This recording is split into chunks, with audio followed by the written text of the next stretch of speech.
Oi, gente, Roberto Relubiscro aqui. Lost Boys and Fairies é uma minissérie em 3 episódios que a BBC 1 exibiu agora no mês de junho de 2024 em celebração, né? É o mês do orgulho gay. Bom, a gente precisa falar um pouquinho sobre esse título aí, Garotos Perdidos e Fadas. Os Lost Boys são os garotos lá da Terra do Nunca. Inclusive, a Terra do Nunca é o nome do clube lá onde a drag queen canta na minissérie, tá? Ou seja, tem relacionado com a história do Peter Pan, que é uma história sobre não querer crescer ou precisar crescer, abandonar a infância ou não abandonar. Nesse caso aí, um dos temas vai ser crescer no sentido de abandonar, tentar abandonar traumas infantis, e são muitos, tá? As fairies são as fadas, você fala, tá legal, é a fadinha, sininho lá, não sei o que.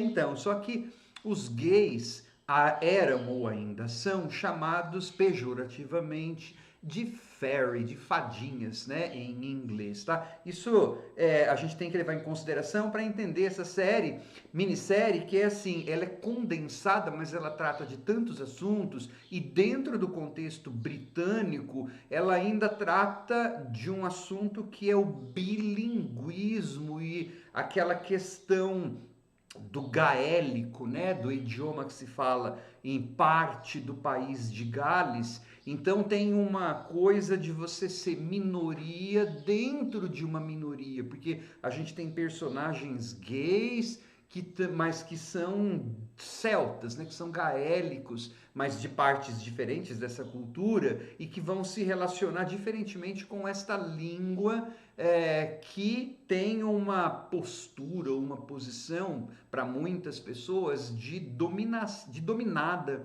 de segunda classe, né? E sem contar que formalmente a série ela invoca essa coisa das dublagens, né? Porque tem uma drag queen que fica dublando, que é o Gabriel, que eu vou falar um pouquinho depois, fica dublando coisas do Erasure, do Tears for Fears, só que ao mesmo tempo, então é uma coisa teatral, só que ao mesmo tempo você tem elementos de algo meio Stranger Things, como monstrinhos da imaginação aparecendo, e uma virada no segundo episódio, gente, o final prepara a caixa de lenços se você decidir assistir a essa ótima minissérie, porque o negócio vira um melodrama de chorar demais, tá? Você fala, nossa, quanta coisa, daria um vídeo de 1 hora e meia para falar das minúcias disso aí. Só que eu não vou fazer um vídeo de 1 hora e meia. Eu só vou, antes de falar um bocadinho mais sobre essa minissérie, convidá-los a se inscreverem no canal Robertando, curtir os vídeos, compartilhá-los, agradeço bastante. Eu só vi a sinopse dizendo que era sobre um casal gay que queria adotar uma criança. Então, como eu não entendo nada de sistema de adoção em nenhum país, eu imaginei, tá, de certo, vai mostrar os problemas que um casal homoafetivo enfrenta para isso, né? Não é o processo, e aí é legal essa parte da adoção, porque você vai ver vários passos do processo de adoção, pelo menos na Grã-Bretanha, né? De como que você socializa para descobrir uma criança, uma reunião entre a pessoa que vai adotar e a mãe que, no caso, deu certo ali, né? Uma cena forte, bonita, inclusive, entre o adotante e a mãe que deu a criança para adoção. Então, além dessa parte prática, não existe neste pedaço, nesse percurso, homofobia. O que tem nesse processo de adoção é que esse casal gay, ele é composto pelo Andy e pelo Gabe. O Andy, ele é um contador, acho que da região de Belfast, então ele é mais bem resolvido, vamos dizer assim, tá? Ele tem a mãe dele, o pai dele abandonou, ele tem os problemas dele, mas a mãe dele tem suporte, né? Dá o suporte para ele, apoia, ele é mais bem resolvido. O Gabriel, ele carrega todo o trauma, e aí um trauma não só de ter vivido a época da Margaret Thatcher, quando aparecia na televisão falando dos homossexuais, né? Vai aparecer lá. E aí ele ficou alcoólatra e teve problema de droga, ele não se aceita, né? Então, o problema aí da adoção, da sinopse, É assim, como que esse Gabriel, como que esse casal vai resolver esse auto-ódio, né? Que o Gabriel tem em relação aos traumas da infância. É que ele tem que crescer. Ou não, porque eu não vou contar o final da série, né? E aí, então, você vai ter uma personagem que mais chama a atenção é o Gabriel, porque é o problemático. Ele, por exemplo, não quer menino. Porque ele fala que menino dá mais trabalho. Dá, né? Os meninos faziam bullying pesado com ele na escola, então ele queria uma menina. Ele não quer tal coisa. Só que daí quando eles vão conhecer as crianças lá, qual que eles se mais se relacionam é um menino. Então é claro, a série também está falando sobre a gente não pode, a gente não vai conseguir determinar que os filhos da gente sejam da maneira como a gente quer que sejam, né? E aí então você vai ter esse Gabriel também tem um relacionamento muito traumático com o pai dele. Não só porque o pai dele não aceitava a homossexualidade dele, mas também porque o pai dele queria que ele falasse em gaélico e ele não gosta do gaélico porque ele diz que é uma língua homofóbica. Então, você falei do bilinguismo, mas o filme a série vai discutir isso aí, se essa língua é homofóbica ou não, né? Você vai ter assim, só que o pai dele também tem um problema. Não só que é uma geração diferente, porque tem uma hora que o pai dele fala assim, tudo bem adotar, mas eu acho que uma criança deve ter tem que ter uma mãe. Ok, isso pesa no Gabriel, né, como fala homofóbica, vamos dizer assim. Só que a gente também pensa o seguinte, tá, isso tá vindo de um homem que teve que criar o filho sozinho, porque a mulher dele faleceu quando o menino era, a mãe do Gabriel, de um tumor, uma coisa assim. Então, assim, a série não fica demonizando as personagens, por isso que é um processo de crescimento, né?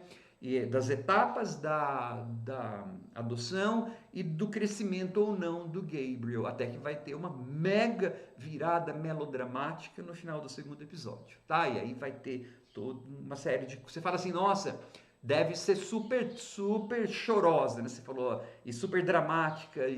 Então, gente, só que uma boa parte dela, você até sorri.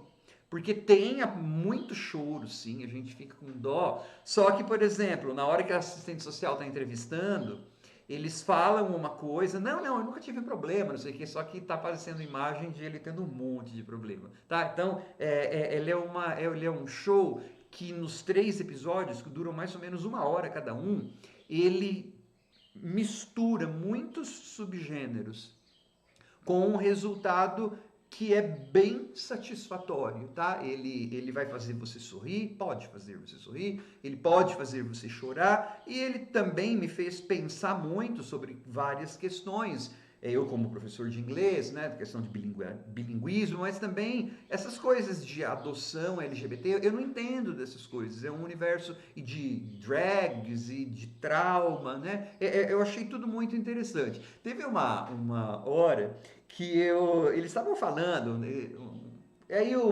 cara, uma personagem fala assim, eu gostaria que tudo isso tivesse sido um sonho, como se eu fosse a Pamela e eu visse o Bob no chuveiro e ele me dissesse bom dia, Bob Ewing. Aí eu falei, nossa, quem que vai entender essa referência em 2024? É porque assim, teve a minha série de televisão favorita nos anos 80, que se chamou Dallas, uma novela norte-americana. Aí tem uma personagem que é o Bob Ewing, é uma família Ewing, mega rica, eles eram clãs petrolíferos, não sei o que. Tinha o JR, que é o meu vilão, herói favorito de todos os tempos, e ele tinha o irmão, que era o Bob. E o ator decidiu sair numa temporada lá, o Patrick Duffy. Só que depois de um ano, pouco, ele não conseguiu a carreira de cinema que ele queria, decidiu voltar para a série. E aí, como que fazia para ter essa personagem de volta? Simples, ele não tinha morrido, a esposa dele tinha sonhado. Então, um ano, uma temporada inteira de Dallas foi um sonho. É a Dream Season, a temporada sonho. Né? Eu tenho todos os episódios de Dallas, eu sou fanático. Aí, quando teve essa referência, eu falei: meu Deus do céu, quem que entende isso? Mas agora você entende, se você decidir assistir a essa série. E tem um monte de outras referências, porque esses caras foram crianças nos anos 80. Mas você vai ver, é assim.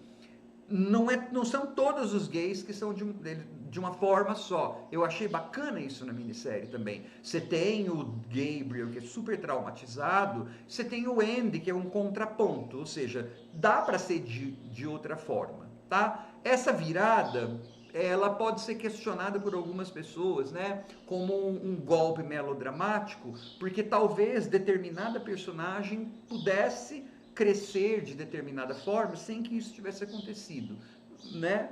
Seria interessante ver assim também. Mas a minissérie está do jeito que ela é. Eu achei muito boa.